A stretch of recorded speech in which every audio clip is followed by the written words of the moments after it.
আসসালামু আলাইকুম, কেমন আছেন সবাই? আলহামদুলিল্লাহ আমি অনেক ভালো আছি। আর আপনারা সবাই জানেন আমি মাঝে মাঝে আমার বাবা মাকে নিয়ে বেড়াতে বের হই।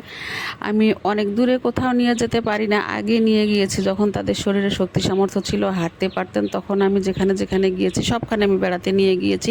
তাছাড়া আমার বাবা মাও বিভিন্ন জায়গায় নিজেও ঘুরে বেড়িয়েছেন। যাই হোক, এখন বয়স হয়েছে, তারা তেমন মুভ করতে পারে না, সেজন্য আমি তাদেরকে নিয়ে বাইরে বের হই। বের হতে চান না, তারপরও আমি জোর করে নিয়ে বের হই, বিভিন্ন জায়গায় ঘুরে বেড়াই, স্মৃতিচারণ করি, চা খাওয়াই, আবার যখন যে খাবার আমরা সামনে পাই সে খাবারটা খেয়ে নেই। এভাবেই আমরা অনেক কয়েক ঘন্টা ঘুরে বেড়িয়ে বাসায় আসি। যাই হোক, যাদের বাবা মা আছেন, বর্তমানে বেঁচে আছেন, মরে গিয়ে আফসোস করে লাভ নাই। সেজন্য আপনারা এই সুযোগটা কাজে লাগাবেন, বাবা মাকে নিয়ে ঘুরে বেড়াবেন, সময় দিবেন যার যার সাধ্য মতো।